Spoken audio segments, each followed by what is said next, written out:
Donc la réticence, si on peut reprendre aussi la question, la réticence c'est quand la taille du projet n'est pas suffisante? Non, la réalité c'est que l'échelle d'un projet permet d'envisager cela. Et je veux dire, quand l'État sur un tout petit projet devient l'acteur, bon, ben, finalement, est-ce que ça fait sens? Je pense que c'est là où on doit trouver les bonnes proportions. Oui, je crois qu'il y avait deux questions et il y a plusieurs éléments de réponse à apporter. En ce qui concerne les logements sociaux, réfléchissons à la définition. Un logement social, j'imagine que dans votre esprit, c'est un logement abordable pour des revenus modestes. La définition à Genève, c'est un logement subventionné. Et ce qu'il y a d'intéressant, c'est que près de 50% des logements sont loués aujourd'hui à un loyer qui est inférieur au loyer des logements dits sociaux, mais en fait subventionnés, mis sur le marché. Donc en fait, les logements les plus sociaux sont les anciens logements à bas loyer, et c'est ceux-là qui doivent être affectés aux revenus modestes. Le deuxième point, celui du PPP, au départ, la définition est très précise. Et puis à l'arrivée, on parle de PPP en Suisse, parce que finalement, je suis allé acheter un timbre à 1 franc à la Poste, et la Poste, c'est le secteur public, moi je suis privé, donc on a fait un PPP. Le vrai PPP, c'est le secteur privé qui construit une infrastructure, et comme le disait Bernard Nicot, c'est beaucoup plus souvent une infrastructure, car le plus célèbre, c'est le pont de Millau, et qui ne vend pas cette infrastructure, mais est rémunéré par la mise à disposition d'une prestation. Alors, prenons l'exemple d'un bâtiment administratif énorme pour le secteur public, ou peut-être d'une prison. Il y a eu ça aux États-Unis. On met à disposition un certain nombre de cellules avec un certain descriptif, avec un certain niveau de chauffage, de ventilation, une certaine puissance électrique. Tout est défini et c'est la prestation qui est mise à disposition. Et s'il y a un problème de chauffage, le niveau de rémunération est diminué. Et au fond, la collectivité publique, elle paye une prestation au lieu de payer un bâtiment. Dans le domaine du logement, on pourrait l'imaginer, mais à mon avis, la réflexion porte plutôt sur la mise à disposition de terrains en droit de superficie ou d'autres types de liens entre la collectivité publique et les promoteurs.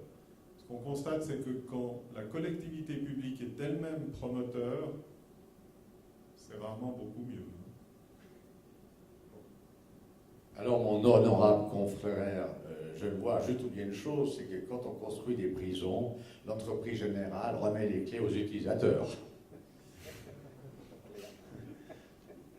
Vous voulez réagir? Oui, juste préciser qu'effectivement, ma question, ça portait plus sur le vrai partenariat public-privé. Est-ce que vous seriez prêt à financer les écoles qui sont, enfin, à construire les écoles qui sont induites par la création du nouveau quartier, jusqu'où vous allez là-dedans, et pas uniquement dans la possibilité de valoriser les terrains existants et de travailler sur ces friches industrielles. C'est déjà le cas. C'est déjà le cas. C'est déjà le cas pour un certain nombre de nos clients qui financent effectivement des écoles. Au passage, je préciserai que si certaines collectivités ne construisent plus des écoles, c'est peut-être aussi que la loi sur les marchés publics leur rend la vie tellement impossible qu'ils préfèrent s'adresser au privé. Et la réponse étant que le plan financier le permet.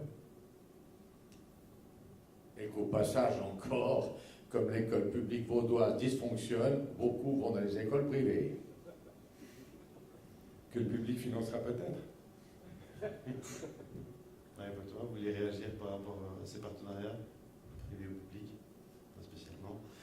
La question se pose donc aussi de savoir si dans le futur, vous allez pouvoir travailler avec ces différents aspects qu'on a vus aujourd'hui.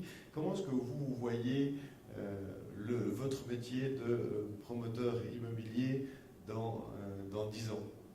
Déjà dans 10 ans, disons. Est-ce qu'il aura beaucoup évolué? Il évoluera forcément, puisque c'est le propre de notre métier. J'ai parlé de réversibilité, de flexibilité, d'autres utilisent ce vocabulaire. Et je crois que, notamment, je vois évoluer, moi, dans les mécanismes de financement des opérations, très clairement. En même temps, il y avait une volonté de la FINMA, à travers des véhicules de placement collectif, de stimuler le marché de l'investissement mutualisé, privé, sur des projets immobiliers. Il y a eu quelques projets qui ont pu voir le jour de véhicules. On a, nous, eu la chance de pouvoir en créer un qui marche bien. Depuis, la FINMA, semble-t-il, est préoccupée par d'autres choses et ne répond plus aux sollicitations d'autres professionnels. Mais je vois effectivement cette question-là du financement. On se pose toujours la question aussi de l'annexe scolaire. Beaucoup de projets, le dynamisme du marché de l'immobilier, de bureaux, d'activité est certainement en partie dû à l'ouverture de 1996, sauf erreur, de l'annexe scolaire à l'investissement étranger. Voilà, c'est aussi des questions sur lesquelles on va beaucoup travailler ces prochaines années. On a la loi Weber qui vient d'arriver, alors elle ne concerne a priori pas tellement par chez nous, mais je pense qu'on se trompe, je pense qu'elle aura plein d'effets, enfin encore qu'il faut voir comment elle est mise en œuvre.